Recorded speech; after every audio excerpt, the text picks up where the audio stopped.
Your Lordships, Team Code 22 are the petitioners and Team Code 9 are the respondents. In Team Code 22, the first speaker has reserved 20 minutes for speaking. The second speaker has reserved 20 minutes for speaking as well, and they have reserved a total of 5 minutes for rebuttal. Team Code 9, that is the respondents, they have reserved 19 minutes for speaking, the first speaker. The second speaker has also reserved 19 minutes for speaking, and they have reserved a total of 7 minutes for rebuttal. Kindly note, during the rounds, the use of mobile phones is strictly prohibited. Any checks to be passed can be done to the researcher only, and any documents to be given to the judges can be done to the court officials. So I request the petitioners to kindly begin with their submissions. Yes.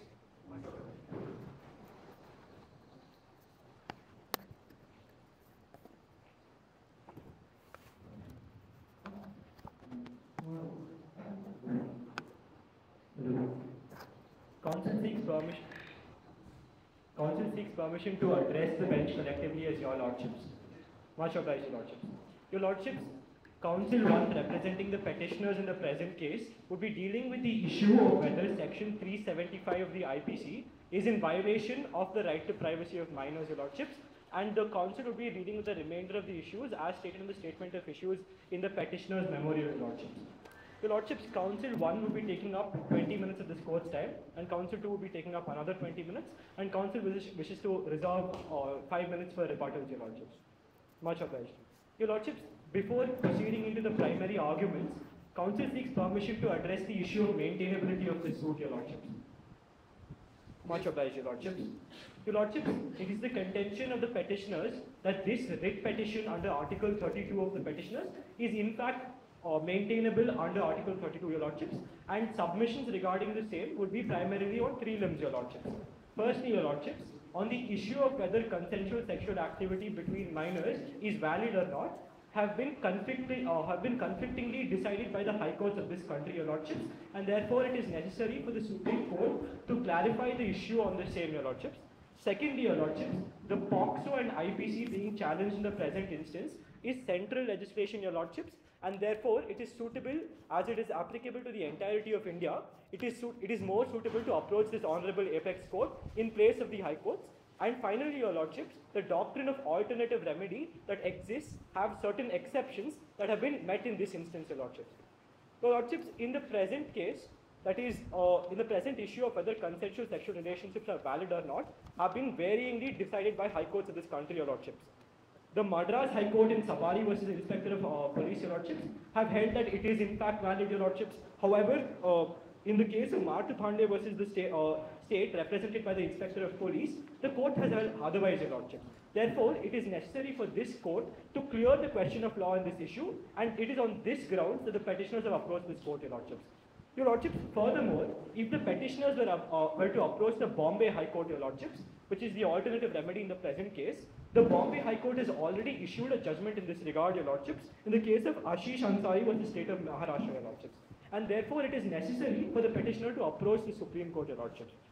Furthermore, Your Lordships, the doctrine of alternate remedy, Your Lordships, is a self-imposed constraint by this very court, Your Lordships, and there exists no legal binding obligation on the court to enact the same. Therefore, Your Lordships, there are also certain exceptions to this alternate remedy, Your Lordships. This was held primarily in the case of Ramesh Thapar versus the state of Madras, Your Lordships, where it was held that the mere existence of a legal remedy is not ground for dismissing a writ petition, Your Lordships, if there exists a prima facie violation of fundamental rights, Your Lordships, something that the petitioner will be contending in the following arguments, Your Lordships. Your Lordships, the final submission in this regard, Your Lordships, is with respect to the exceptions that arise under the doctrine of alternate remedy, Your Lordships. And this was held by the this very apex court, in the case of Whirlpool Corporation versus the Registrar of Trademarks, Your Lordships, where it held that there were primarily 3 exceptions to this, Your Lordships. Firstly, when there is a writ petition claiming the violation of fundamental rights, Your Lordships. Secondly, when the virus of the act under which the authority is functioning is itself being challenged, Your Lordships. And finally, if there is a violation of principles of national justice, in all of these grounds, there is a bar to an exception, there's an exception to the doctrine of alternate remedy, and on these grounds, the petitioners can approach this court, Your Lordships. If your lordships are satisfied, council seeks permission to move to the next issue, your lordships. Can you satisfy us about the locus? Your lordships, in the present instance, the petitioner in this case is Asha Sharma. The petitioner in this case is Asha Sharma, who is the mother of the accused, your lordships, in the POXO case. And therefore, as the accused, your lordships, is a minor himself, and therefore requires his guardian to appear on his behalf. Therefore, by egregious violations of fundamental right, your lordships. Which fundamental right you are asking for? Your lordships, there are 3 submissions before this court. That is, section 375D violates the right to privacy, your lordships, which comes under Article 19 and 21, and sections of the sections 3, 7, 11, and 17, your lordships, are violative of Articles 14, 19, and 21, your lordships, the Golden Triangle, your lordships. These are the submissions before this honorable court. Council seeks permission to delve into the issue of right to privacy of minors. Much obliged, your lordships. Your lordships, in dealing the primary contention of the petitioners in the present case is section 375D of the IPC, in its 6th explanation, sets a statutory age of consent, your lordships. Your lordships, this statutory age of consent creates a legal fiction, your lordships, which classifies all sexual activity, consensual or non-consensual, as rape, your lordships, and therefore the petitioner contends that this violates the fundamental rights of the petitioner and also various adolescents engaging in sexual activity on primarily 3 grounds, your lordships. Firstly, this blanket criminalization of all sexual activities amounts to an excessive interference by the part of the state in the private sphere of adolescents, your lordships. Secondly, your lordships, the right to privacy is not an absolute right, your lordships, that is conceded by this petitioner, your lordships. However, the restrictions need to meet the reasonable, the doctrine of proportionality as laid down by this very apex court in Puttaswamy judgment, your lordships. Your lordships. How the classification is bad in this matter? Your lordships. Classification with regard to age. Indeed, your lordships. Your lordships, the primary contention on this regard, your lordships, is that the right to sexual autonomy is in fact afforded to minors, your lordships. That is, the minors in fact have a right to sexual autonomy. If council could delve into this issue, your lordships, council would be grateful. Much obliged, your lordships. Your lordships, the contention that the... Is it a universal law, right to privacy in case of sexual activity? Is it international convention or accepted all over the world? Your lordships... It depends on country to country. In having regard to Indian culture and background, the law has to be tested in the background of Indian culture.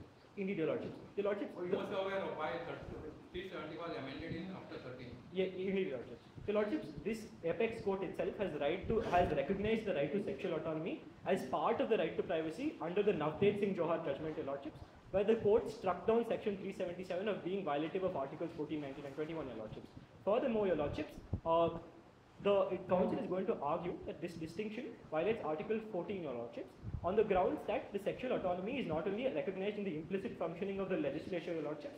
Second, various judgments of this court have also affirmed this right, your lordships, and the United Nations Conventions on the Rights of the Child, your lordships, which forms a bedrock of all protection of children legislations in India, explicitly state otherwise and directly contradicts the provisions as laid out under section 375D of the IPC, your lordships. Your lordships, which other country has reduced this rate, this age? Your lordships, various countries across the world, including the United States of America, your lordships, the United Kingdom, your lordships, where the age of consent is 16. Your lordships, in the case of Canada, your lordships, the age of consent is actually 13 till 18, your lordships. Two minors engaging in sexual relations are said to be consensual if they meet a close age gap exception, your lordships. Your lordships, this, that is, if the two people engaging in sexual activities, the age difference between them is less than 2 years, the close age gap exception is said to be satisfied and therefore is held to be considered consensual, your lordships. Your lordships, this petitioner submit is an equally efficacious but less restrictive remedy, your lordships, compared to the section 375D of the IPC, which outright bans all sexual activity between minors, your lordships. Your lordships, in establishing that, firstly, this Supreme Court in instances has laid out that the right to sexual autonomy is recognized in case of minors. The council would like to cite the case of Mr. X versus Principal Secretary, your lordships. If the court could direct its attention to paragraph 47 and page number 28 of the memorial, your lordships, council would find the court would find the same, your lordships. Page number 28, your lordships, paragraph number 47.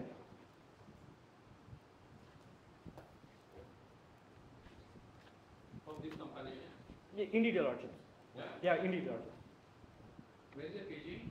Your Lordship, in the top left corner, Your Lordship, top left or top right. There is no paging. Indeed, Your Lordship.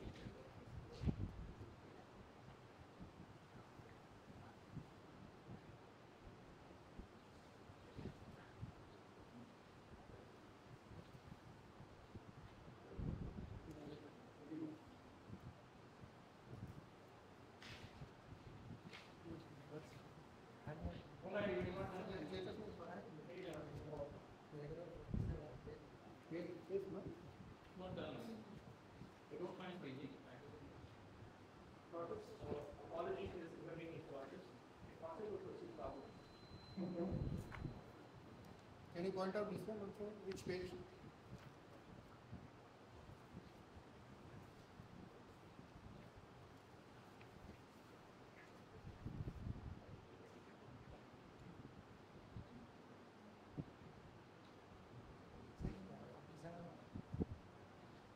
Paging is not. I'm checking paging.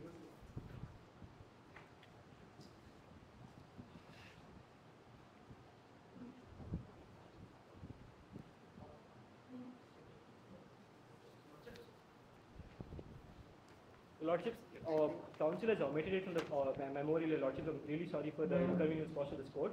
Your Lordships, in the present case of Mr. X versus Principal Secretary, Your Lordships, the case dealt, to inform your court, Your Lordships, the case dealt with the purposive interpretation of Rule 3B of the Medical Termination of Pregnancy Act, Your Lordships. Rule 3B stated that minors do in fact form a class of people, Your Lordships, who can seek a medical termination of pregnancy until the years of until 22 weeks of the pregnancy, Your Lordship. In this case, Your Lordships, the courts have explicitly held that the provisions or the proscriptions contained in POCSO do not prevent adolescents from engaging in sexual activity, Your Lordships. Further, Your Lordships, this court has held that it is a ground reality that adolescents do in fact engage in consensual sexual activity, Your Lordships, and that the legislature was well aware of this fact, Your Lordships, when including minors under the ambit of Rule 3B of the Medical Termination of Pregnancy Act, Your Lordships. Your Lordships, the second submission with this regard, Your Lordships. In the light of 375, we define the age of consent for the section. What is the worth of any ruling saying that because if the law says that courts have no power to amend the law? Indeed, Lordships. So age of consent is 16. So any interpretation that may be the wish of the bench or the concerned high court.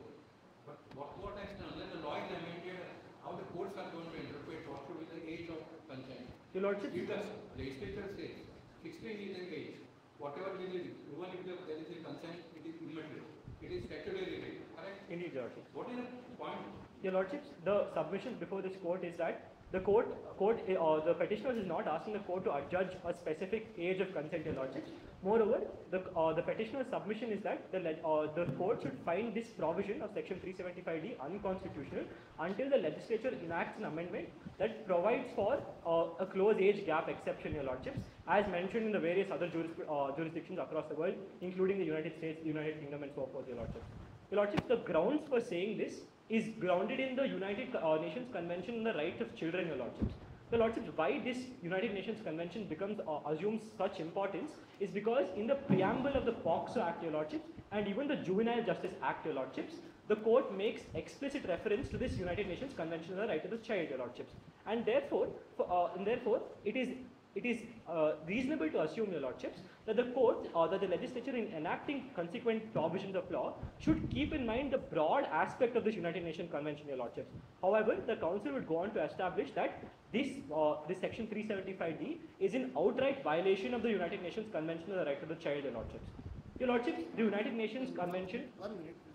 If you say that it should be declared as void of this one, of your right of privacy, then in other cases also, where there is no consent actual, but the victim could be forced to give consent by showing that there is a consent. Indeed, Your Lordships. Your Lordships, So how you are going to deal with that? Your Lordships, the best way to acknowledge and protect the minor, a consent of a minor is not to outright invalidate the consent of the minor, Your Lordships. There are various other ways this court and this legislature, Your Lordship, can protect the rights, Your Lordship. For example, increased knowledge of sexual awareness, your lordships. Your lordships, the legislature could educate the youth, your lordships, as to whether or not what constitutes a consensual and non-consensual sexual activity, your lordships. Furthermore, your lordships, the petitioners are not arguing that adults be allowed to engage in consensual sexual activity with adolescents, your lordships. The petitioners are merely seeking the facts that two adolescents engaging in completely consensual sexual activity should be allowed to do so, your lordships, as it forms a part of the right to sexual autonomy, your lordships. Your lordships, to this effect, that will not be disastrous for the society. Indeed not, your lordships. As pointed out in the various other jurisdictions, your lordships, concerning the United States, the UK, this provision... See, there are judgments of Supreme Court. You can't quote England, America and other countries. You have to see the background of why this is 16. Number of judgments are deprecated. No doubt they are cited, but you can't take law as it is and then apply in Indian situation. Indeed, your lordships. Your lordships, the contention of the petitioners is that the Parliamentary Standing Committee, which dealt with the POXO bill, your lordships, intended to secure the rights as mentioned in CRC, your lordships. That is, the legislature themselves wish to give effect to the CRC, your lordships. What according to you should be the age of consent? Your lordships, because your argument is to go to a certain point. Indeed, your lordships. According to adolescents are entitled to. So what according to you should be the age of consent? Your lordships, yeah, indeed. Your argument must reach somewhere. Indeed, your lordships. The argument of the petitioners is this, your lordship. The age of consent can remain at 18, your lordships. However, the court should allow, in certain instances, your lordship, for example, age from 13 to 18, your lordships, where children are able to are aware of what they are doing, your lordship, and in such instances, institute a close age gap exception, your lordships. Your lordships, another hypocrisy that council would like to point out in this case, your lordships, is that the Juvenile Justice Act, your lordships, under sections 15 and 18, deems it necessary for the Juvenile Justice Board to hold minors between the age of 16 to 18 if they have intent or if they know what the consequences of their actions are, your lordships. Therefore, it is arbitrary to say that minors can in fact understand the consequences of their crimes, your lordships, but these very minors are unable to give consent to consensual sexual activity. How the law is going to decide whether a particular adolescent has given consent or not? Free consent. Your lordship, it should be a free consent. Your lordship. Even in case of adults also, there has to be free consent. It cannot be consent by coercion or otherwise. Indeed, your lordship. So, if you say that it should be between 13 to 16 or 18, who is going to decide it? It should be case-to-case basis.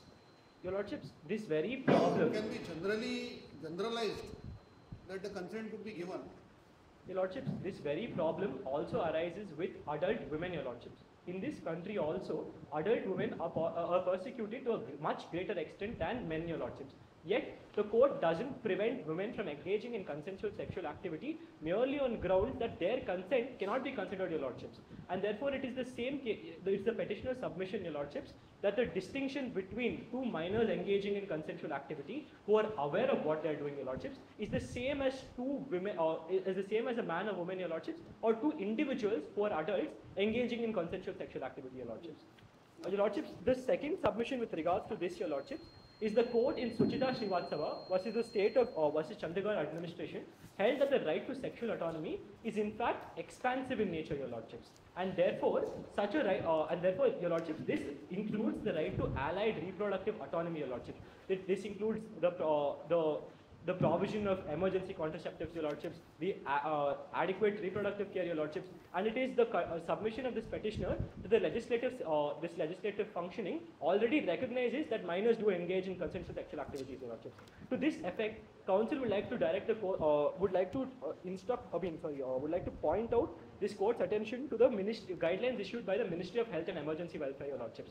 Your lordships, they issued guidelines stating that emergency contraceptives cannot be denied to any person of reproductive age, your lordships, regardless of whether how old they are or what their marital status is, your lordships. And went on to say that just because a person is under the age of 18 doesn't mean such a person should not be afforded the access to reproductive health care, your lordships. Therefore, this functioning of the legal system indirectly or implicitly recognizes the fact that adolescents do engage in consensual sexual activity, your lordships. Your lordships, the next argument that is going to be advanced by this council, your lordships, is that this amounts to a blanket criminalization of all acts, your lordships, of all sexual acts between minors, which is against the holding of this court in Puttaswamy versus the Puttaswamy judgment, your lordships. In that case, the court held that the right to autonomy over one's own life choices falls under the right to privacy, your lordships. It further went on to hold that the best decisions as to how one lives, your lordships, is best left to the individual. The role of the state is merely to safeguard the autonomy of the individual, your lordships, and not to dictate those very acts. Your lordships, it is a submission of the petitioner that this amounts to a dictation of those acts, your lordships. More specifically, it encourages an act of abstinence from engaging in any sexual activity whatsoever, your lordships. Your lordships, the reason or the instance that makes council derive this assumption or this assertion, your lordships, is the fact that the Parliamentary Standing Committee, when assessing the POXO bill, your lordships, when it was put in front of the Rajya Sabha, had an additional proviso, your lordships. That is, children between the age of 16 to 18, they can in fact engage in consensual sexual activity, your lordships. However, the court held that this is in violation of the United Nations rights of the children, your lordships, because in Article 1 it states that the age of consent can be 18 unless the jurisdiction decides it to be otherwise, your lordships. Your lordships, but the legislature, your lordships, failed to consider various other rules, your lordships, and general comments made by the very body, your lordships. In the general comment number 20 of the UNCRC, it is stated that while it is important to safeguard the sexual autonomy of minors, your lordships, it is more important to strike a balance between the sexual autonomy of a minor. Lordships, council seeks an extension of just 5 minutes, your lordships, if the court permits. Yes. Much obliged, your lordships. Your lordships, it held that a balance must be struck between the sexual autonomy of a child, your lordships, and the emerging sexual development of a child, your lordships. It further went on to say that that criminalization of factually non-consensual factually consensual and non-exploitative sexual acts, your lordship, should not be criminalized, your lordship. However, the POXO Act and, your lordship, by extension section 375D of the IPC violate this fact, because even factually consensual and non-exploitative sexual activities between adolescents are considered rape, your lordships. This goes against the very general comment number 20, your lordships, and Articles 6 and 7, which state that the best interest should be of the child should be kept in mind, your lordships, and this best interest includes the evolving sexual autonomy of that child, your lordships. Therefore, this best interest and the evolving sexual autonomy of a child is not kept into consideration by the court, your lordship, or by the legislature, your lordship, and it is on these grounds that your lordships, the section 375D is violative of the right to privacy, your lordships. Your lordships, the last submission with this regard, your lordships, is that the Supreme Court, this apex court, has delivered various judgments on protective discrimination, your lordships. In the case of Anuj Garg versus the Hotel Association of India, your lordships, the court held that protective discrimination aims are like a two-edged sword, your lordships. Therefore, a strict scrutiny test must be applied to assess not only the intent of the legislature, your lordships, but also the implications of the same, your lordships. In that case, your lordships, not only the intent but also the implications, and any legislation that suffers from fixations of stereotype morality are to be held as unconstitutional, your lordships. And, your lordship, it is the petitioner's contention that section 375 has these very fixations of this, your lordship. This has fixations of the stereotype morality by enforcing abstinence amongst adolescents, your lordships. Your lordships, even in the case of Joseph Shine versus Union of India, your lordships, where section 497 was in fact decriminalized, was held unconstitutional, your lordships. The courts held that even though section 497 held that a woman cannot be tried, your lordships, protective discrimination cannot be on the grounds of challenging the sexual agency of an individual, your lordships. In this case, your lordships, in this present case, the sexual agency of minors who are more than capable to engage in consensual sexual activities is being violated, your lordships. Your lordships, and in the final submission, your lordships, in the doctrine of regarding the doctrine of proportionality, as laid down by this apex court in Puttaswamy, your lordships, there exist 4 prongs. That is, firstly, a legitimate goal, your lordships. As established in the previous ground, the goal of the legislature was not to protect children from sexual exploitation, your lordships, but rather to dictate sexual behavior by imposing a blanket ban on all sexual activity, your lordships. Furthermore, your lordships, suitability stage. Your lordships, it is not the best and most suitable way to protect the consent of a child by invalidating it altogether, your lordships. Thirdly, your lordships, the necessity stage. That is, it necessitates that there must not be a more efficacious, but less restrictive measure, your lordships. Your lordships, the measure of imposing of imposing close age gap exceptions, Your Lordships, is equally efficacious, Your Lordships, and is less restrictive than imposing a blanket ban on all sexual activities, Your Lordships. And finally, Your Lordships, there must be a balancing stage, Your Lordships, that is, there must not be a disproportionate impact on the right holder, Your Lordships. In the present case, Your Lordships, the children who engage in consensual sexual activity, Your Lordships, are equated to hardened criminals, Your Lordships, who engage in acts of rape, Your Lordships, who engage in exploitation of women, Your Lordships, and are morally condemned and criminally punished to the same extent as these hardened criminals, Your Lordships. And this amounts to a disproportionate use of a disproportionate violation of right to privacy. And it is on these grounds that the Council rests his case and argues that Section 375D of the IPC violates the right to privacy of minors. What is your research about different parts of Indian culture and the age, different age and attending puberty? Your Lordships, it is held by various, including the Vidhi Policy Institute, Your Lordships, which carried out a study of consensual sexual activities, Your Lordships. It held that minors in tribals, Your Lordships, in tribals more specifically, the people engage in consensual sexual activities right from the age of 13, Your Lordships. Therefore, to state that this occurs only in urban areas, Your Lordships, is a misrepresentation, Your Lordships. No, I'm talking about our medical research. Your Lordships, in various, including the UNCRC, Your Lordships, which has proposed many times that right from the age of 13, Your Lordships, adolescents can and in fact can consent to sexual activities because of their evolving sexual capacities, Your Lordships, and in this regard, they can make decisions as to who to engage in sexual relations with or not, Your Lordships. This is the research that the Council has done, Your Lordships. What is your research with regard to the aspect, suppose consent is given, considered as, what will be the repercussions in future? Suppose there is a pregnancy of a 13-year-old child, how she is going to carry with it? Who is going to take care of that? Your Lordships, this very same act can occur between two consensual couples for above the age of 18 as well, Your Lordships. The court doesn't see a distinction between the both, as explained by the Council, that in fact minors do engage in consensual sexual activity and have the capacity to realize the consequences of their actions. Lordships, even the Juvenile Justice Code of our country believes that children between the age of 16 to 18 can in fact engage in, can in fact commit a crime with the full intent, Your Lordships. Lordships, if a child can commit an intent with the full, by understanding the consequences of such actions, Lordships, it is the petitioner's contention that a child can engage in sexual activity as well while understanding the full consequences of this. Much obliged, Your Lordships. It was indeed an honor arguing before Your Lordships. Council would now like to call on the whole council to argue this. Thank you.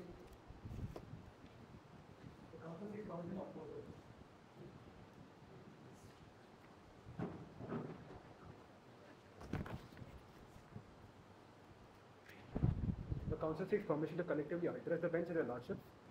The Council would like to furnish a copy of the compendium to Your Lordships for deliberation.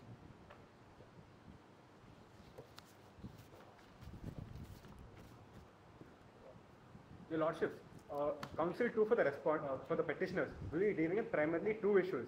First, with regard to whether Section 3 of POCSO is ultra-vires Articles 14 and 15 of the Constitution on the grounds of gender discrimination.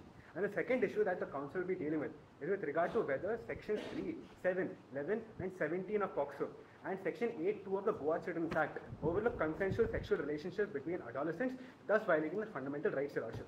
Your Lordship, with Your Lordship's permission, the Council would like to proceed with the first issue that deals with Section 3 of POCSO and whether it is ultra-vires Articles 14 and 15 of the Constitution. Your Lordship, the petitioners submit that the language used in the wording of Section 3 of POCSO is gender discriminatory, and the same amounts to the same being ultra-vires of Articles 14 and 15 of the Constitution, Your Lordships. Your Lordships, Article 14 of the Constitution states that every citizen is equal before the law and every citizen has access to equal protection of the law, Your Lordships. And Your Lordships, Article 15 states that no citizen shall be discriminated against on the grounds of race, religion, sex, place of birth or place of residence, Your Lordships. And Your Lordships, although Article 14 forbids class legislation, it permits reasonable classification in the interest of a legitimate state objective, Your Lordships.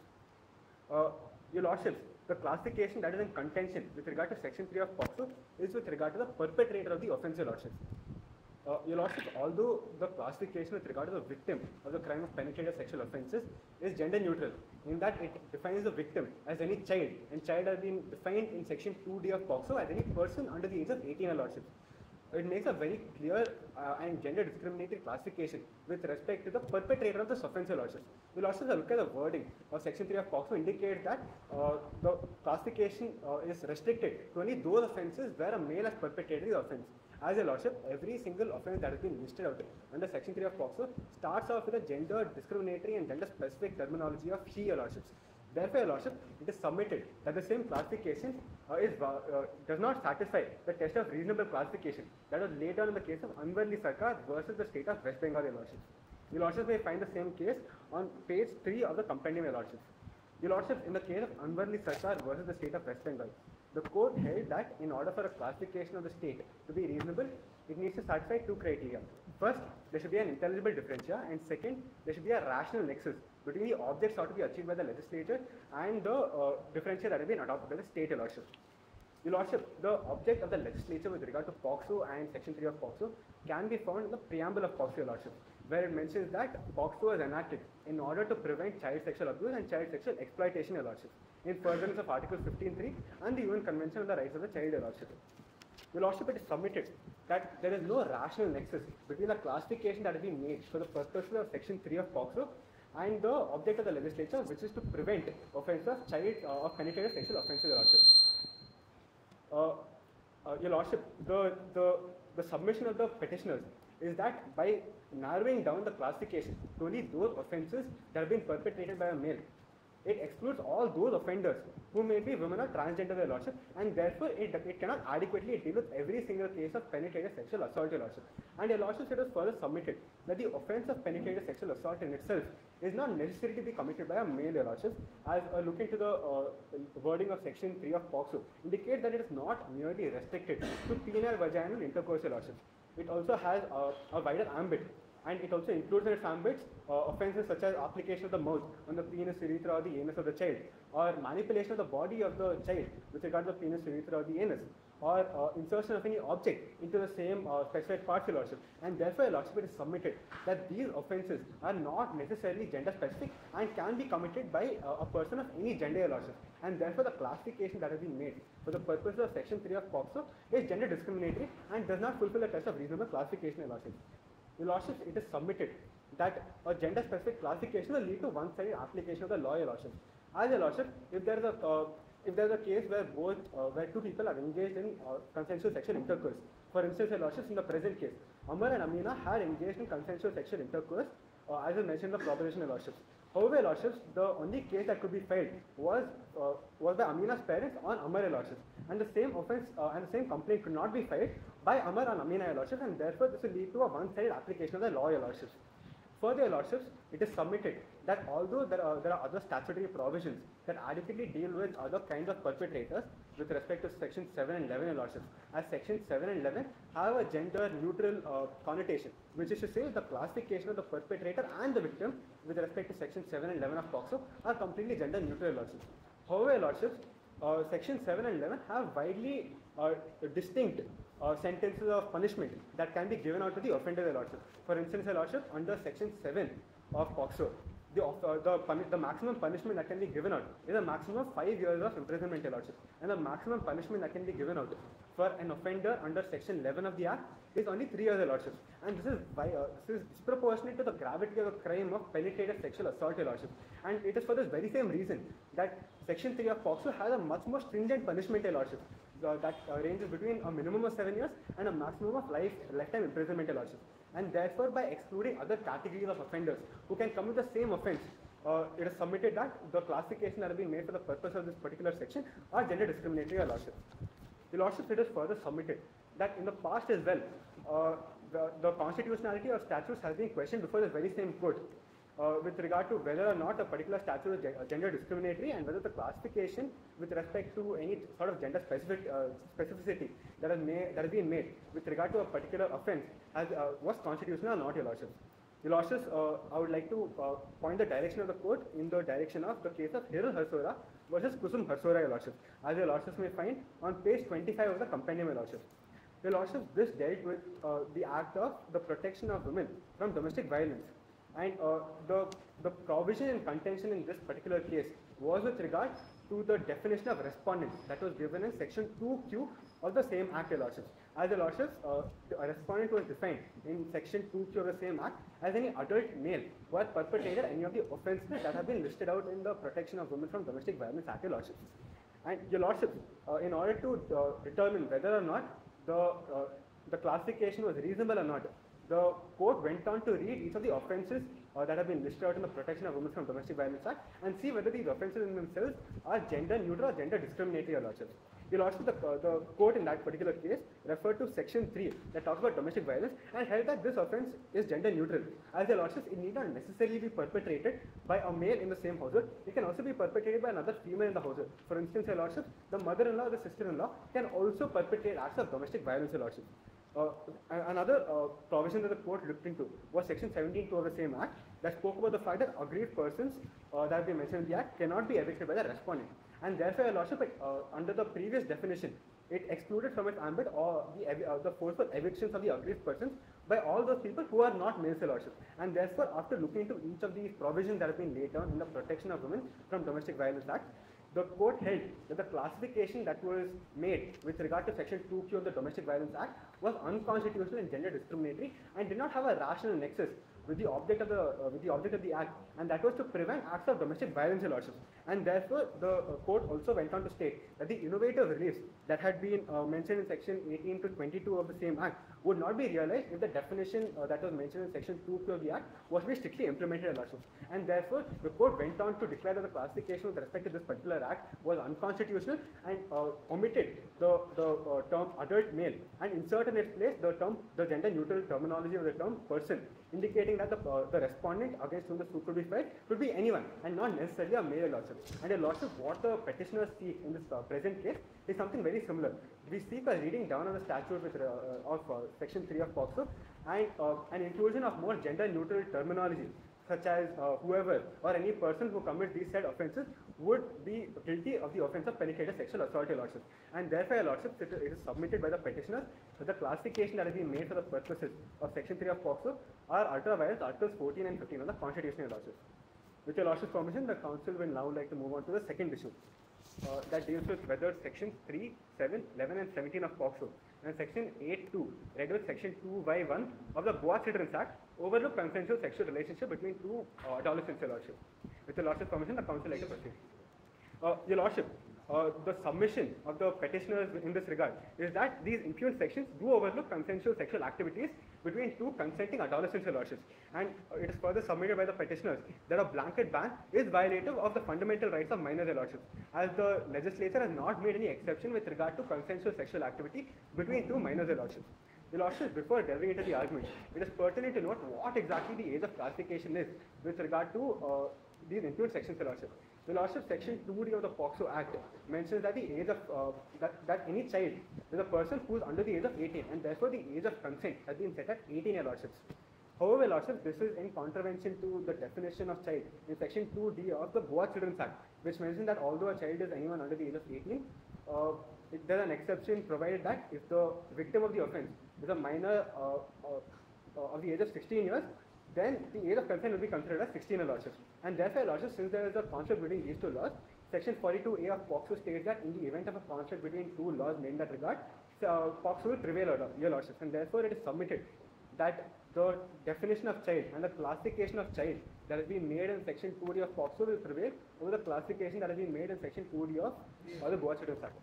Your Lordships, it is further submitted that this very same age of classification that has been made under POCSO is violative of the fundamental rights of teenagers, Your Lordships. Your Lordship, the Council is proceeding with argument primarily in two limbs. First, by stating that the classification for the purposes of these impugned sections fails the test of reasonableness. And further, Your Lordship, the Council will go on to contend that the same is violative of the personal liberty of these adolescents, Your Lordship. Your Lordship, with respect to the first prong of argument, it is submitted that the classification with regard to the age of consent and consequently the lack of exception that has been made with regard to consensual relationships between two consenting adolescents, Your Lordship, is not a reasonable classification. And in order to determine the same, a due regard must be given to the object of the statute and the ground realities of the present case, Your Lordship. Your Lordship, the object of the age of classification is to prevent child sexual offences, Your Lordship. However, Your Lordship, the ground reality is that a majority of the cases that a majority of cases that have been filed under POCSO arises out of consensual sexual relationship between two consenting adolescents, Your Lordship, as is held in the case of as is acknowledged by the Madras High Court in the case of Sabri versus Inspector, Your Lordships. And Your Lordships, the ground reality is the fact that whether or not there is a ban on consensual teenage activity under the age of 18, this act will continue to exist. As Your Lordships,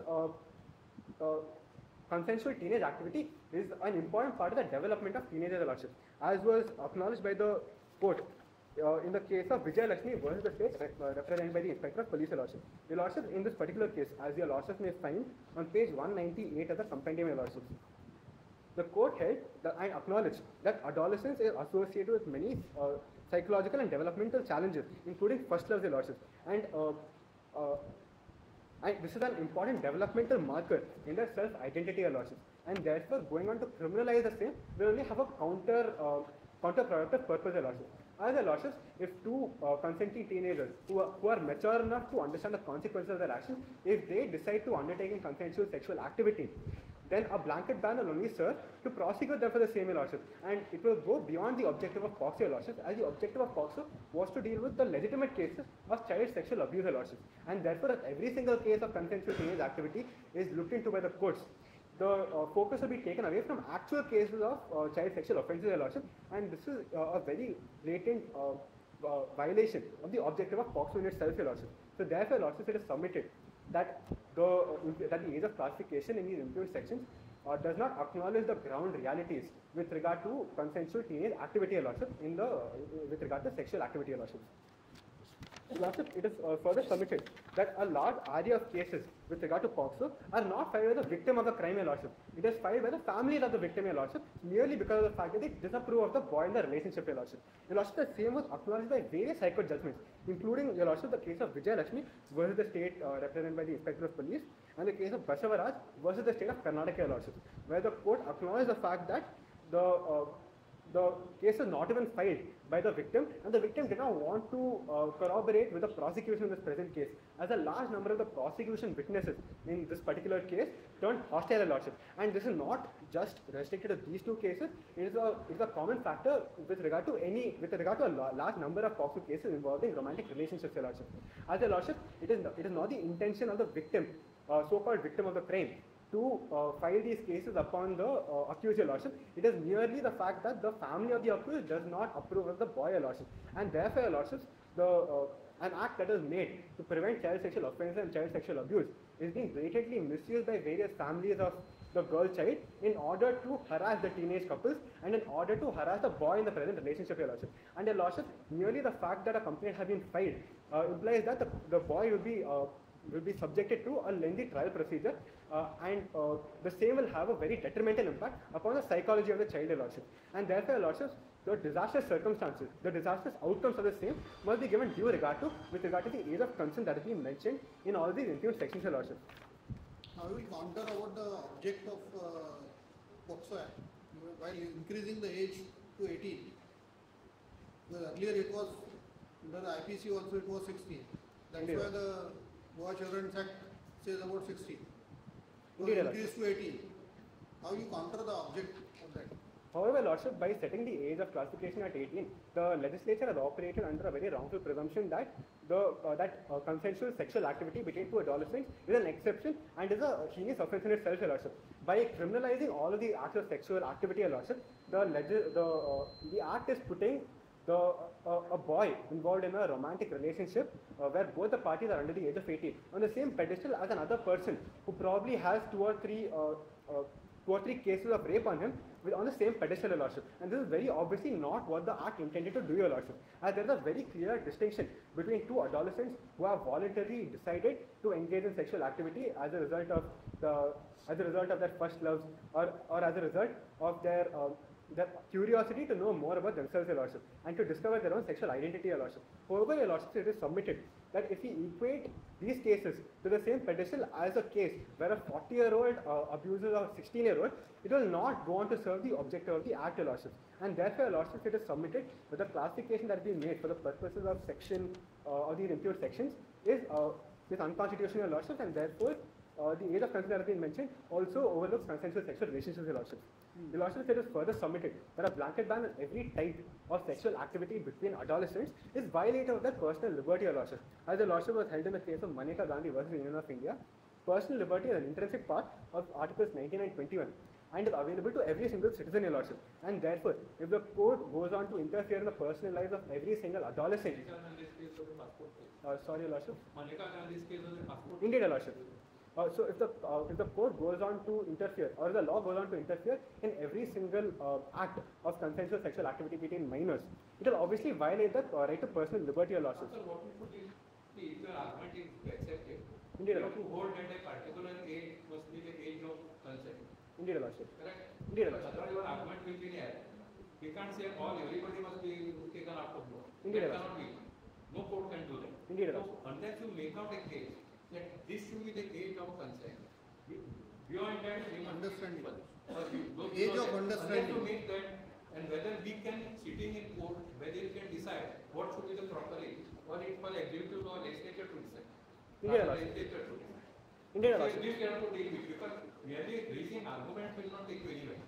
Indeed, your lordship. You'll also various High Court judgments in the country and the UN Convention on the Rights of the Child, that was the legislation in furtherance of which POXO was enacted, have mentioned that adolescent activity is especially common in the ages of 16 to 18 years of age, your lordship. And therefore, what the councils are contending is to for the law to recognize the fact that consensual activity occurs between adolescents who are aged 16 to 18. Understood my question. Your age is here between 16 to 18. Indeed, your lordship. Both are between 16 to 18. Indeed, your lordship. And then you come with a case that, okay, 16 is the age, or 15 must be the age. Merely raising this point because you are asking, unconstitutional. It has serious consequences because it will apply to all over India, not only in one state or Delhi or anything. So, in that context, unless you make out such a case, this argument will be otherwise floating in air. You have to make out a case, otherwise it will be 11, 10, 12, or 9. It could be. Indeed, your lordship. Your lordship, with regard to the same, what the petitioners are submitting before this court is not that the age of consent should be changed. Your lordship, the age of consent can remain at 18. However, the legislature must make an exception for all those cases that involve adolescence, your lordship. And your lordship, the range that can be provided for the same is from the beginning of the age of adolescence, your lordship, which may be 13 or 14, as the case may be, your lordship. And another provision that can be incorporated with regard to the same is the fact that there should be a closed gap exemption, your lordship. And your lordship, this is a recommendation. Indeed, your It lordship. would not be appropriate for you as a petitioner to say that a particular, because your both are between 16 to 18, correct? Indeed, your lordship. 16 must be the age. Then one can understand, you can argue that both are not within, if your argument is accepted, then both have not complained of it. You are 16, they have crossed. But you are not saying that in your petition. You say any adolescent from 13, you must be out of law. You cannot fulfill it. That argument is. So your prayers are like this, that section 3, section 7, 8, 17, then of 8 should be considered or should be declared as ultra virus to the articles so and so on the ground of gender bias, discrimination. Indeed, your lordship. So according to you, in India or our country, what could be the age of understanding to consider that the child or adolescent is understanding what he is doing or he or she is doing? Indeed, your lordship. Your lordship, various High Court judgments all across the country have stated that a minor who is age 16 and above has full knowledge of what the minor is engaging in, your lordship. So according to you, it should be 16. Your lordship, there should be an exemption. The petitioner is not contending that the age of consent in its entirety should be changed, your lordship. What the petitioners are contending is that there should be an exception made by the legislature in those cases involving consensual activity between a particular age group, your lordship. This can be between 16 and 18, your lordship. And your lordship, it was further submitted that if the law does not recognize the fact that consensual activity does exist, the law will not be able to deal with other societal problems, your lordship. For instance, teenage pregnancy, your lordship. Because the lordship, when adolescents, let's say age 16 to 18, engage in consensual activity, and if it ends up in a pregnancy, your lordship, they do not have access to contraceptives or they do not have access to adequate remedies, your lordship. As your lordship, any going before the relevant authorities and asking for these contraceptives would amount to reporting of offences, Your Lordships. And therefore, Your Lordships, a large number of these adolescents do not approach the same, and therefore, Your Lordships, it leads to an increase in teenage pregnancies. So the only way to deal with this problem is to recognize that this sort of activity does exist and then make further provisions in that regard, Your Lordships. But merely imposing a blanket ban on every type of sexual activity will be in contravention to the objective of the Act in itself, Your Lordships. And therefore, Your Lordships, it is submitted that this is clearly unconstitutional, and the legislature needs to make an exemption with regard to closed gap exemptions, Lordships. Your Lordships, that will be all with regards to the submission of the petitioner. The Council seeks permission to move on to the prayer. Wherefore, in the light of facts stated, issues raised, authorities cited, and arguments advanced, it is most humbly prayed that this Honourable Court deem it fit to adjudge and declare the following: that Section 3 of POCSO is ultra vires Articles 14 and 15 of the Constitution on the grounds of gender discrimination, that Sections 3, 7, 11 and 17 of POCSO and Section 8.2 of the Boer Children's Act, right with Section 2/1 of the Boer Children's Act, overlook consensual sexual relationships, and an exception needs to be made regarding the same. And third, Your Lordship, that the age of consent mentioned in Section 375(d)(6) of the Indian Penal Code violate the privacy of children, Your Lordship, and or pass any other order, direction or writ that this Honourable Court may deem fit in the interest of justice, equity and good conscience of action. Your Lordship, that will be all. It was indeed an honour arguing this with you. Thank you. Now that the petitioners have finished with their submissions, I request the respondents kindly begin with their submissions.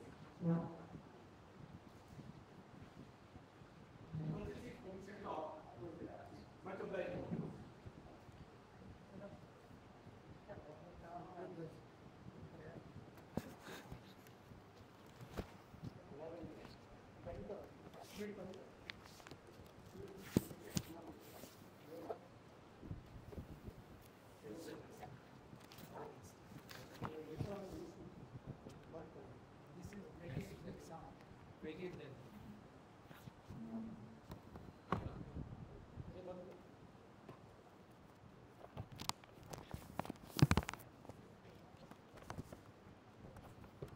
Yes. The Council seeks permission to collectively refer the bench collectively as Your Lordships. Much obliged, Your Lordships.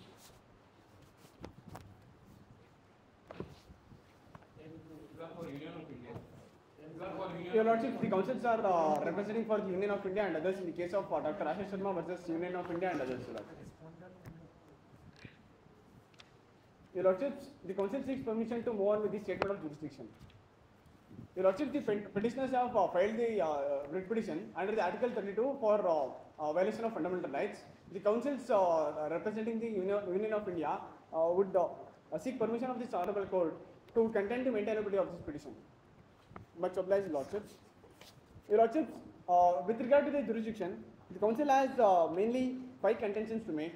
The first contention is there are already other remedies available other than the Honourable Supreme Court's jurisdiction, especially when there are other remedies available outside. It is not appropriate to tap the doors of the Honourable Supreme Court directly. Is my first contention. Also, in the recent case of the Delhi excise scam case, where the persons or the accused went before the Honourable Supreme Court to decide on the acquittal of them, the Supreme Court directly stated that it is a criminal matter and it needs to be gone through a trial, and therefore it must be put upon for a trial, is what the the same bench said in that case, Your Lordships. Further, there is no violation of fundamental rights, which I will be substantiating. Your Lordships. Which High Court? Your Lordships. What alternate remedy? The alternative remedy available for these petitioners in this case is either invoking section 482 of the CRPC, where they can directly approach the Honourable High Court to quash the proceedings, or the acquittal of the. Only by writ petition, either 226 or under Constitution. Your Lordships, even coming to that. Right or wrong? Much obliged, Your Lordships. And also they could have invoked Article 226 and also at the Bombay High Court, which they have not exercised. Because why I invoked Article or the Section 482 is because there is an existence of criminal charges, and the appropriate jurisdiction for an quashing of proceeding is the Honourable High Court. That is the reason I invoked that section, Your Lordships. their contention is that it will be having all pan-India implications for this. That's why they are approaching under 32. Much obliged, Your What is Lordships. your counter on that? Your Lordships, involving that also, Your Lordships, the prayer of the petitioners has only the contentions with regard to the laws and the fundamentality of the fundamental duties or the fundamental rights. But there is nothing, and there is nothing in the prayer of them which directly affects the accused. There is no prayer from them with regard to the accused. And also, Your Lordships, the competency of the High Court was overlooked by the petitioner is what the respondents state, Your Lordships. Further, Your Lordships, even if this Honorable Court amends or directs the government to amend the laws, it will not have any retrospective effect on the actions which is already done. If the law is also already gets amended after this petition also, it won't be giving any effect to the petitioner is what my other contention is, Your Lordships. Further, I will also like to bring it to your notice, Your Lordship, that there is a trial pending in the Children's Court, which is not being completed in the Children's Court in the present case, Your Are you Lordship. sure about this argument? Your The Lordship. law is declared null void, goes back to the date of enactment. What is the meaning of void? Your Lordship, what I am contending is here is with regard to the age of consent, Your Lordship. Just You are arguing, it can't be retrospective. much So obliged. even if the law is declared null and void by us, Much it will obliged. not benefit the petitioner. That is your argument. Because the prayer of the petitioners has not been included is what my contentions are, Your Lordship. Much obliged, Your Lordship. Your Lordship, which are well versed with the statement of decision, the council seeks permission to go upon with the statement of issues. Much obliged, Your Lordship. Your Lordships, in this present case, there are mainly 4 issues. I will be dealing with 2 issues and my co-counsel will be dealing with other 2 issues. I will be taking about 19 minutes of this valuable court's time and my co-counsel will be taking about 19 minutes of this valuable court's time, and the around 6 to 7 minutes will be reserved for rebuttals, Your Lordships. Further, Your Lordships, the first issue is whether the language used in section 3 of the Protection of Children from Sexual Offences Act, POCSO 2012, amounts to gender discrimination and result in violation of fundamental rights. Your Lordships, for this, I'd bring your kind attention to the object of the POCSO. I take the liberty of the Honorable Court to read upon the objective of the POCSO. An act to protect children from offences of sexual assault, sexual harassment, pornography, and provide for establishment of special courts of trial of such offences for matters connected therewith or incidental thereto. Whereas, Clause 3 of Article 15 of Constitution empowers the state to make special provisions for children. And also, the Government of India has acceded on the 11th December 1992 for the Convention of Rights of the Child adopted by General Assembly of United Nations, which has prescribed a set of standards to be followed by all state parties in securing best interests of the child. Your Lordship, even the petitioners have accepted in their arguments that the age of consent or the age of consent provided by this convention is the age of 18, which need to be followed by the state of India also. This was considered by after various scenarios which happened after the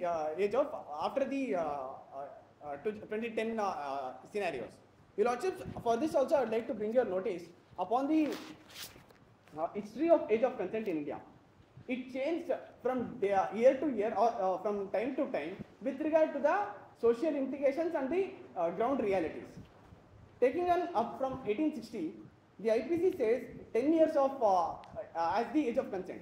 Further, in 1891, it gives 12 years as the age of consent. Further, 1925, after the amendment of IPC, it became 14 years. Further, in 1929, after the passing of Child Marriage Act, it was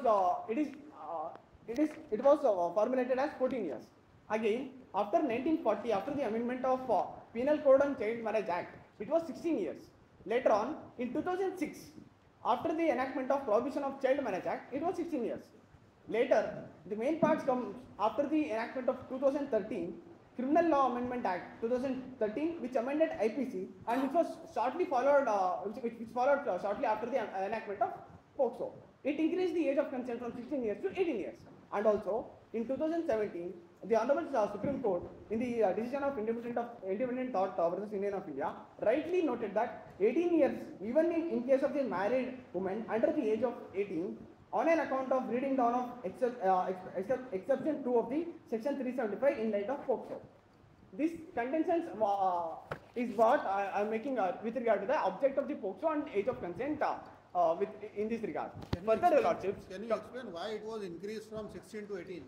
What was the logic behind it? Your Lordships, there are various and numerous law reports which recommended the age of consent, and also pertaining to the current issue, the age of consent has been the latest law report, that is 283rd law report, after the many high courts have suggested or requested the law commission.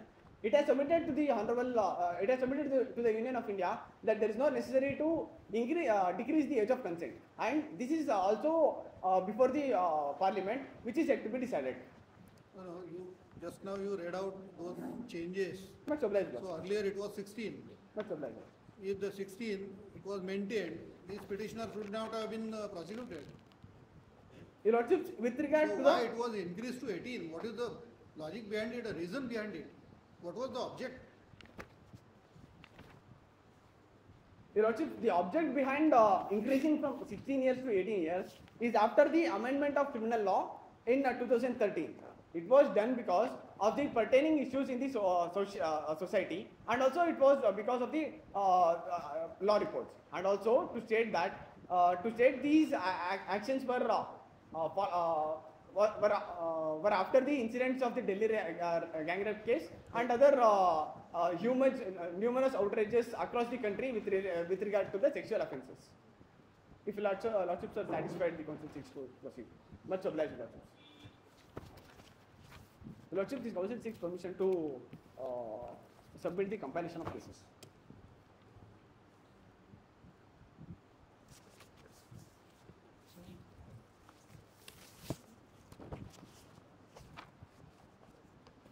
The Lordship, pertaining to the section 3 of the POCSO Act, which is in the comes under section first issue, I would like to take the liberty to read upon penetrative sexual assault. A person is said to commit penetrative sexual assault if he penetrates his penis to any extent into vagina, mouth, urethra, or anus of a child, or makes the child to do so with him or any other person. Subclause A cannot be done by anyone else other than male. It is decided, and there is no objections on it. Whereas the objections can be raised are raised by the petitioners with regard to the B, subclause B, C, and D, where he inserts to any extent any object and so on, and he manipulates any part of the body and so on, and D, he applies his mouth and so on. Your Lordships, for this I would like to take upon the interpretation of this section. Firstly, taking upon the IPC section 8, where it defines gender. The pronoun he and its derivatives are used of any person, whether male or female. This implies, firstly, that this section is also a gender neuter with regard to the child and also with regard to the perpetrator. Further, also it can be also reaffirmed with the General Clauses Act, where it defines that even when there is an enactment saying he specifically, it can be applied for other genders also. Further, the respondents, the petitioners have failed to notice the interpretation of statute rules, where pertaining to that, a statute must be read as a whole in its context. This pertaining section must be read in a whole with the enactment. The objective of the objective purpose of the POCSO is to protect the children from sexual assault and sexual offences. This penetrative sexual assault was added into the POCSO because section 375 of IPC did not explain the penetrative sexual assault, and there were requests from various stakeholders and various societal needs that it must be converted from rape to sexual assault. That's one of the reasons these things were added in POCSO. Further, Your Lordships, even in the case of Jai Singh versus state it was reaffirmed that no provision must be interpreted in isolation, whether the language of provision is ambiguous and open to alternative construction due to uncertainty of meaning of the words used therein. The provisions has to be read as a whole in its context. Is what my contentions are also here, Your Lordship. Further, Your Lordships, even the golden rule of interpretation clearly states that it is the modification of the literal or grammatical rule of interpretation. Ordinarily, the court must follow the true meaning of the word or law given in the statute, but when such word used in the statute by their natural or ordinary meaning leads to injustice or evasion, then the court must modify the meaning of that word to an extent that it must not cause injustice to anybody. Applying the same interpretation here, Your Lordship, the same sections may be applied for other genders also. There is no bar or there is nothing bar in the said act, Your Lordship. Lordships are satisfied with the first argument. The council seeks permission to move on with second argument, yes. Second issue.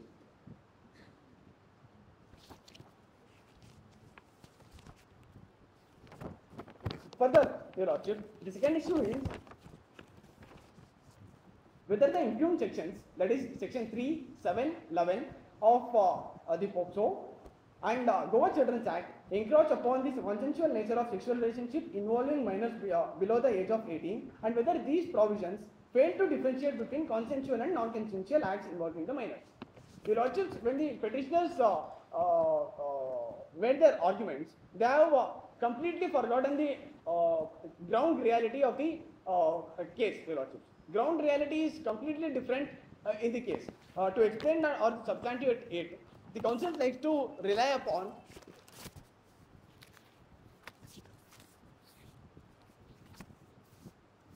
the report of Ministry of Women and Child Development, which is also one of the party in the case.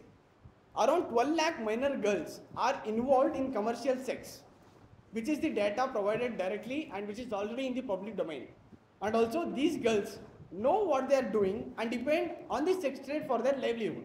But doing something in a vulnerable situation due to the lack of choices is not a consent. If we lower the age of consent, we cannot try the cases in which money has been exchanged for consent. This is the first ground reality, where the data of 12 lakh is only a numeric data which can be collected by the government. There are other data, there are unseen data, and also there are other aspects in the society which cannot be considered here also. Further, consent is an on theme. It can be taken up by various factors, like it depends on cases and cases, Your Lordships. Further, we should also consider the child marriage, Your Lordships. The government of India is trying in all the aspects in its power to curtail the child marriages all over the India. But decreasing the consent age from 18 to 16 directly affects the child marriage. It directly affects the conviction rate of POCSO. It also it must be noted that Japan has considered to revisit the age of consent, because due to the lower age of consent, there was huge maniac in the society. There was huge differentiation done in the society of Japan. That is the reason even today the government of Japan is leading their society to have a marriage or to adhere to the societal needs of marriage and other requirements. Further also, Your Lordships, in this case, where there is cases of child trafficking, when the age of consent is decreased from 18 to 16, it makes it very easy for the perpetrators to perform the child trafficking, because they can get the consent in any other ways, not only in a way of they can take in any other ways, is what my contentions are. Further,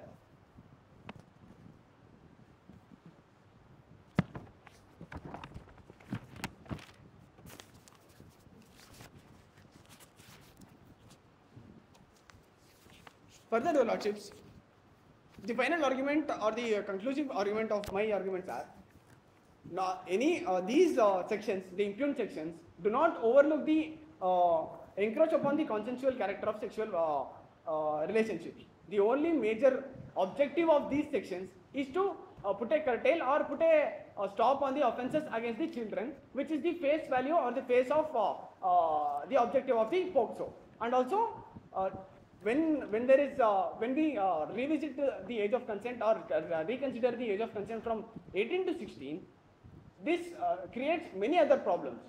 The petitioners were contending about Medical MTP Act of 1997, where they say the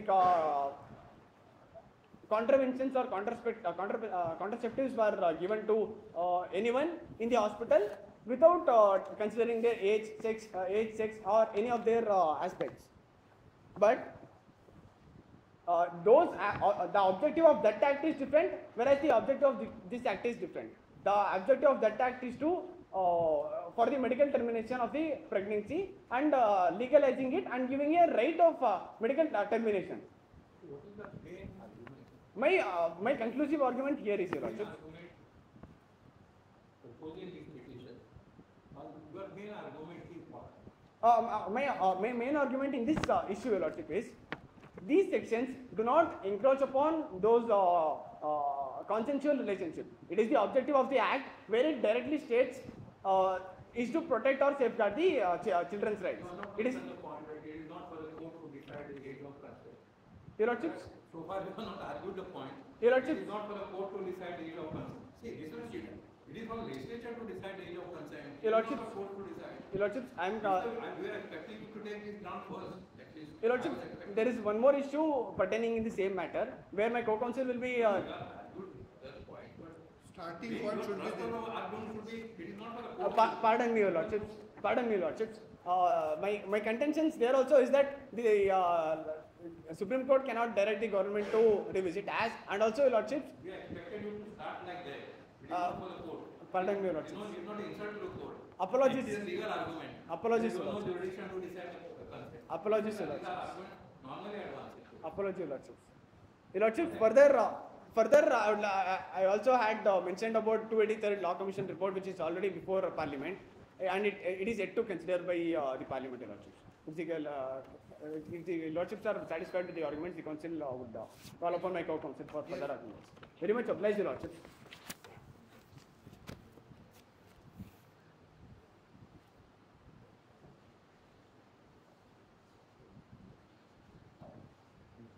Council seeks permission to oppose the rents. Much obliged.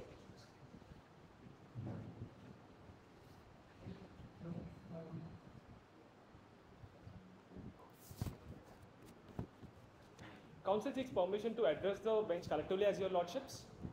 Much obliged. If Your Lordships are well versed with the issues dealt by my co-counsel, Council could the Lordships permit me to proceed further with issue number 3 and 4. Yes. Much obliged, Your Lordships.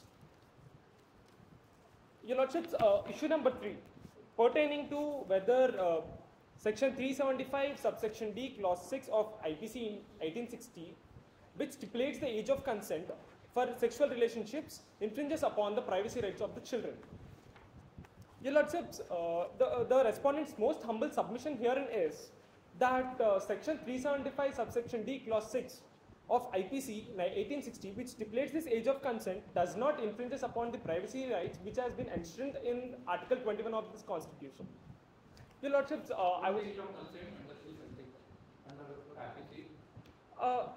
IPC, it stipulates the age of consent as 18 years of age, Your Lordships. With the liberty of the court, I would like to read on the clause 6 of the 375 section. Much obliged.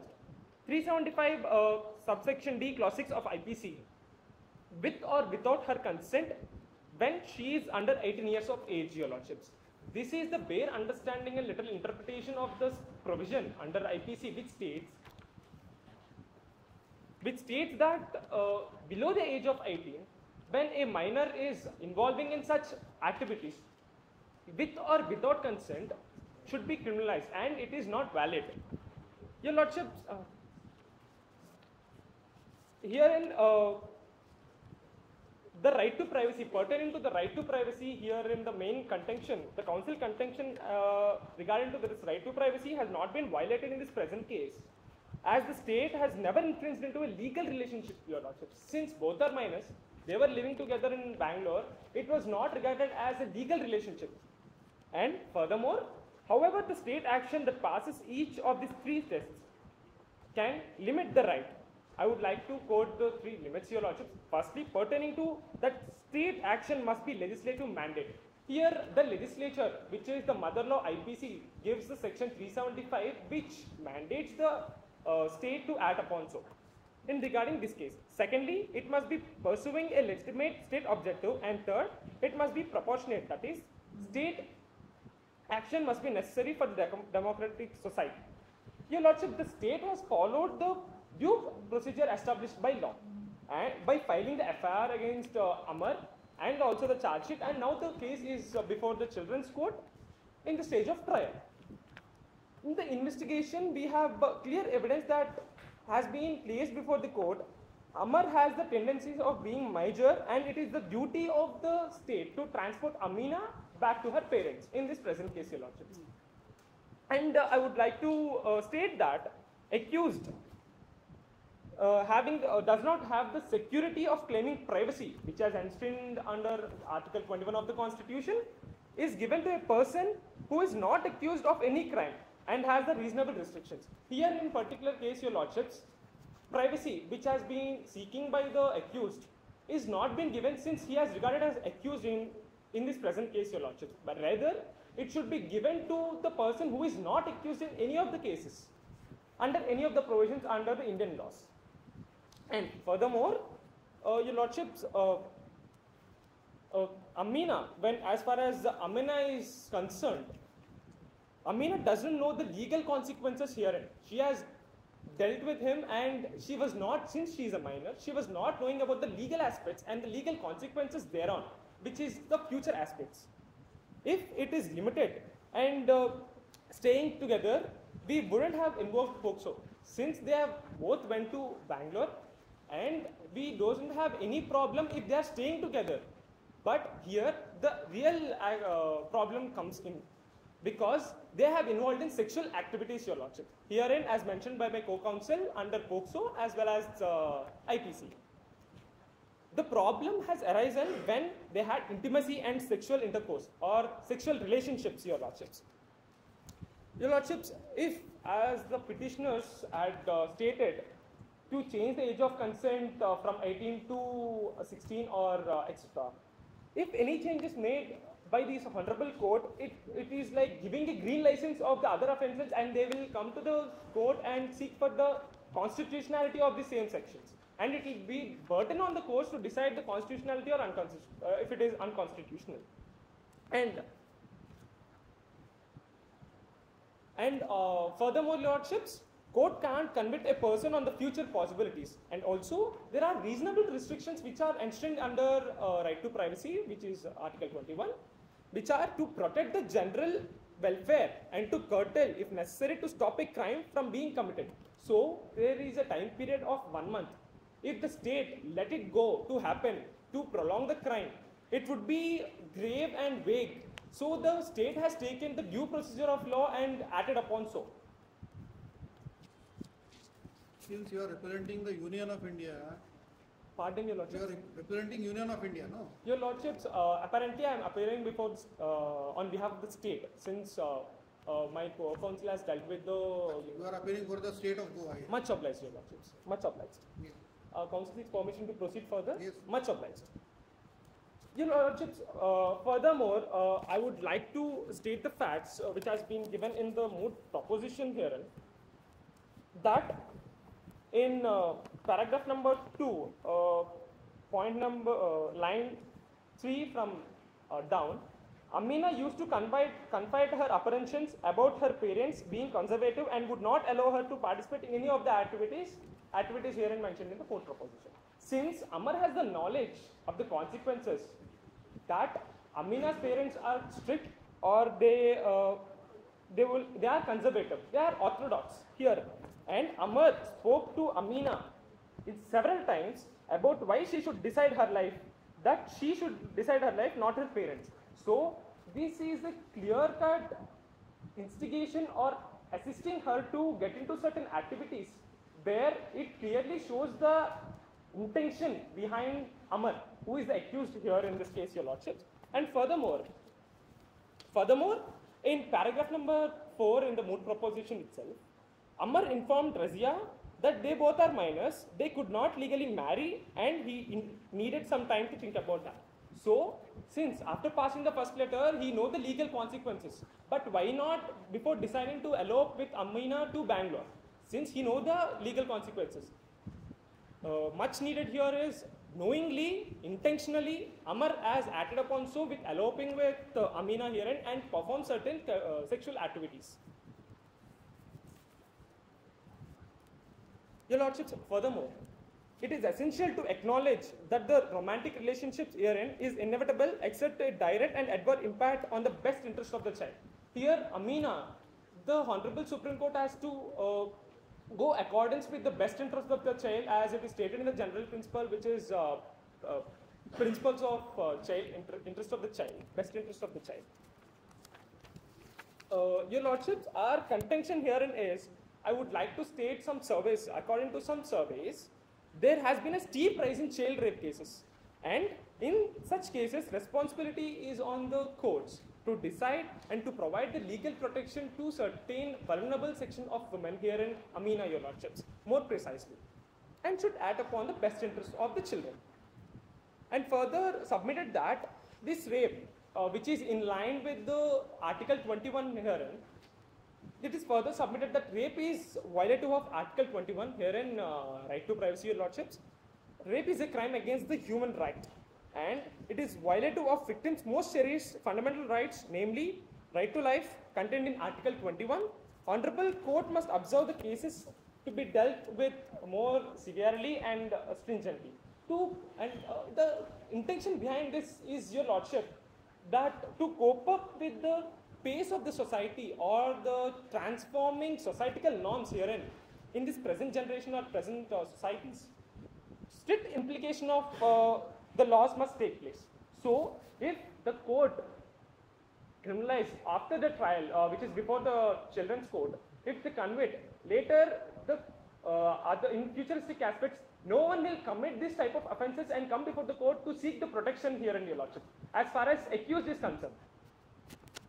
Your Lordships, more precisely going into the majority of Amar, as it is dealt by the experts, it has to be given a weight by the court, and it has to be substantiating to the conclusion of the court, Your Lordships. So that our contention is to take that as a substantial evidence or make that in the conclusion by the Honorable Supreme Court.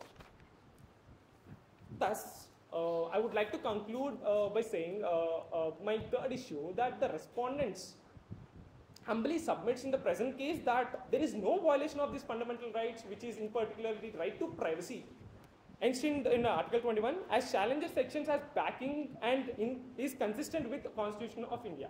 So this section, which is there here in 375, is inconsistent with the constitutionality of the Constitution and as well as the Indian laws. If Your Lordships are convinced with issue number 3 arguments, Council seeks permission to proceed further with issue number 4. Yes. Much obliged. Issue number 4, pertaining to whether the charges made against Razia and Brian under section 17 of POCSO Act 2012 concerning abetment are legally valid.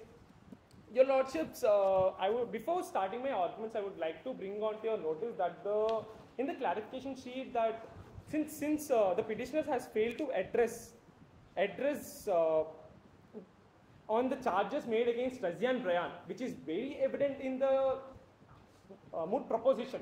So here charges made against Amar and Razia and Brian as well.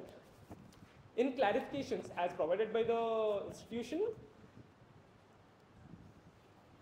institution, point number 4, the petitioner has challenged the sections under which Razia and Brian are prosecuted. Since they are also under the question here, which the petitioner has failed to address on. Your Lordships, kindly permit me to proceed further. Much obliged. The respondent's humble submission herein is that the charges made against Razia and Brian under section 17 of POCSO 2012 concerning abetment are legally valid. Since here section 17 is mentioned, as far as section 17 is concerned, it talks about the punishment of abetment. So, in incline with that, section 16 of the POCSO Act deals with abetment of offence. I would like to take the liberty of the court to read on the essentials and elements of abatement of offence under section 16 of the POCSO Act. Yes. Much obliged. Section 16 of the POCSO Act defines the abatement of offence. The following acts constitute abatement of offence under POCSO Act. The essentials herein are instigating any person to commit the offence. As far as this first essential is concerned, they are involved in actus reus. There is a direct contribution to the accused and the victim here. Since, as pertaining to the fact sheet, Amina, as far as Razia is concerned, here she acted as a communication and she was the only one to transfer the letter which was given by Amina to Amar. Since Amar and Amina haven't had any communication after Amina sent back to her home, since Razia and Brian, who are the very good friends of accused and victim herein, there was no communication between Amar and Amina. Only Brian and Razia are the only two people and only two friends helped them, which led to these offences. Herein as sexual offences or the offences which has been laid down in POCSO Act. In those provisions, Your Lordships, and they know what was happened before. Before they allowed to Bangalore, they know the consequences. They know what was happening between those two. And knowingly, they did not inform to any of the legal guardians. Herein, Amina's parents or Amina's parents, they did not anything. They concerned with other aspects. We are only concerned with the main accused. Much obliged. Petitioner is the mother of the accused. Much obliged. Much We are obliged. only concerned with that. Are We we did not go concerned to with other the area. Are we concerned with the applicability of the section or validity? Your Lordship, much obliged for the question. But here, the charges has been framed against Amar as well as Brian and Razia to substantiate the petition or our arguments. See, the petition is to declare those particular sections as violative of their fundamental rights. Much obliged. If that goes, there is the question of abatement remains. Your Lordships, much obliged for the question. The intention behind intention of the council herein, since the charges has made against Brian and Razia, their right to life and personal liberty has been violated here, Your Lordships. Since they are directly involved in contributing the assistance and instigating or aiding both Amar and Amina, it qualifies the elements which has been dealt under section 16. And there is a aiding between Amar and Amina, Your Lordships. And furthermore, Your Lordships, as far as the facts are concerned in this present case, it appears that Razia and Brian are the accused of aiding and assisting Amar and Amina in their illegal acts, which is inconsistent and unconstitutional, resulted in their elopement and sexual activities of two minors. Here, Amar is regarded as a major as per the expert opinion, and they have the actus reus, which is the most essential here in Your Lordships, and enabling this relationship between this accused and victim, knowingly or unknowingly, can also an act of crime. Direct participating in the event can be considered as having the mens rea. Your Lordships, here the essentials of crime, actus reus and as well as mens rea, both are substantiating to this present issue. And I would like to bring on to your notice. These arguments have to go before a trial court. On merits, arguments are not in the Supreme Court, in the High Court when challenge is made. Much obliged, Your Lordships. You cannot argue in a constitutional matter. Much obliged. But we are seeking in our prayer that writ petition is not maintainable and the due procedure of law has to be followed and the trial has to be taken place before the children's court. Yes. Much obliged. As far as Razia is concerned in this particular case, Your Lordships, her involvement in facilitating their elopement is very much evident. And as far as Brian is concerned, his role in booking tickets to Bangalore knowingly about the consequences, active participation in the offence, in the execution of their plan. Your Lordships, I would like to substantiate that the specific circumstances of their involvement and the level of encouragement or assistance provided herein, as I was dealing with before starting issue number 4, and their awareness of the potential criminal acts will be crucial factors in determining their culpability in this present case.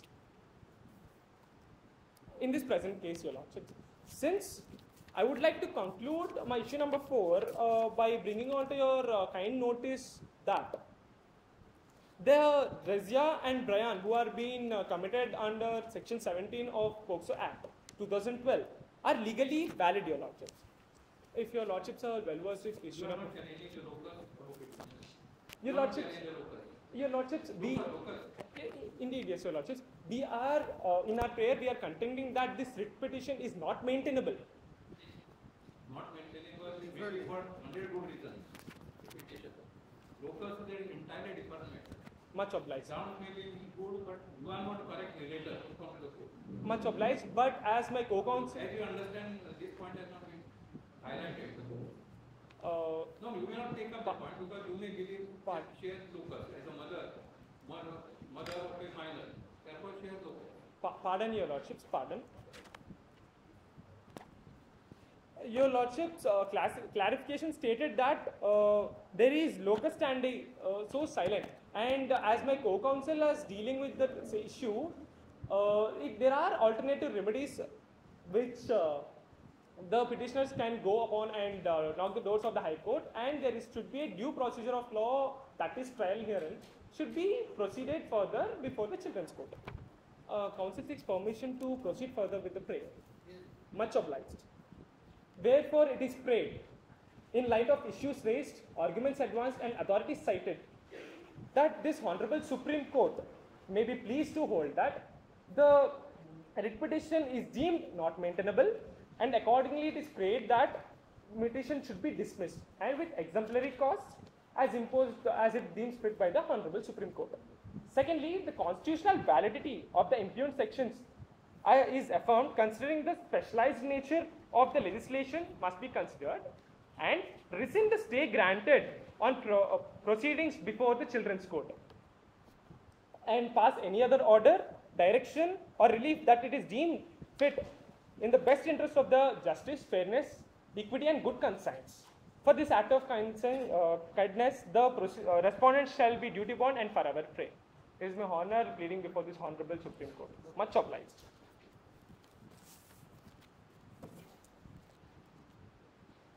Your Lordships, now that the petitioners and respondents have finished with their submissions, we shall begin with the rebuttals. I request the petitioners to come in with their rebuttals.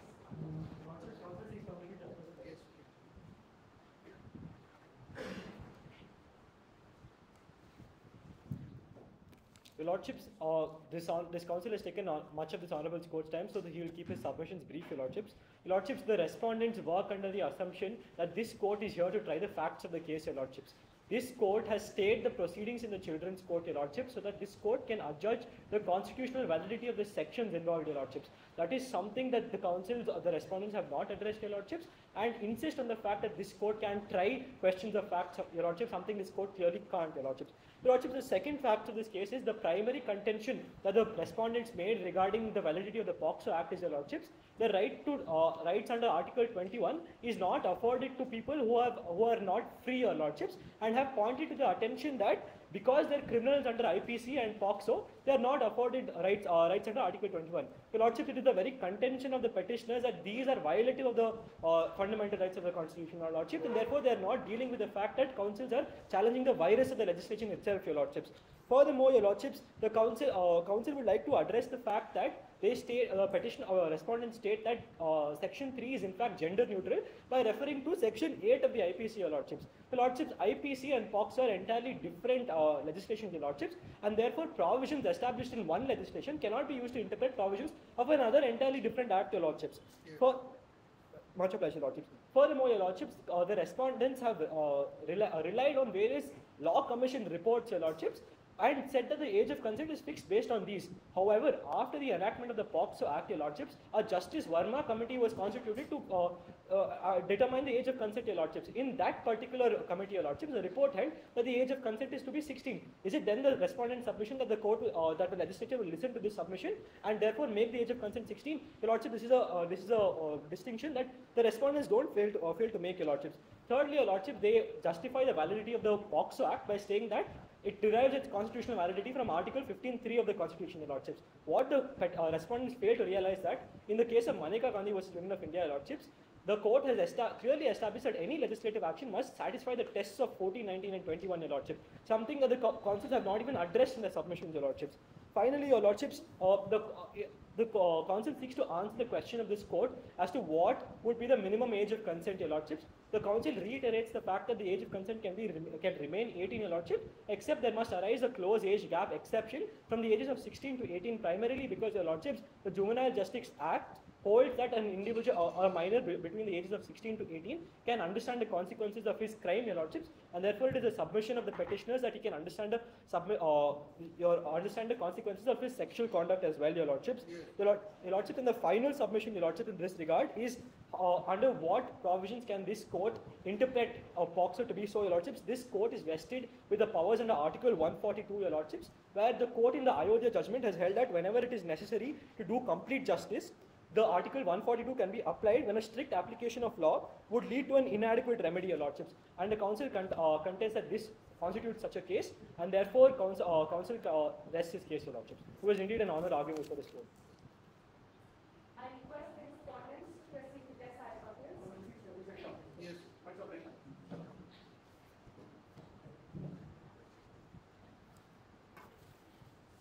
Your Lordships, at the first instance only, the respondents rightly pointed out that this petition is not maintainable and pointed out several instances and contentions why the petition is not maintainable, and also stated that there is no fundamental rights violated and there is no other legal rights violated also.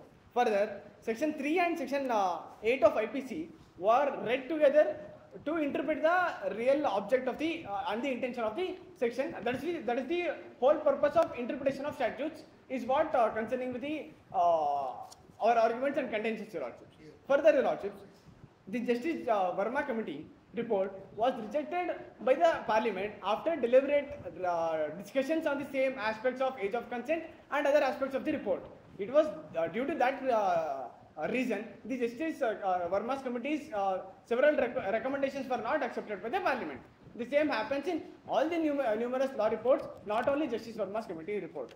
Further, they stated that the test of Golden Triangle and other tests of Maneka Gandhi case, what we contend even now is that Section 3 and other impugned sections will pass all the tests which they stated, Your Lordships. Further, we also state that it is the due procedure of the land to be followed, and also we reaffirm that the trial of the same case must be completed under the Children's Code to establish the right facts and also the right aspects of under the case. Before that is the reason we prayed before this honourable court to rescind the proceedings before the Children's Code. That was our contentions with regard to other facts, as the petitioners directed that we are talking about the facts.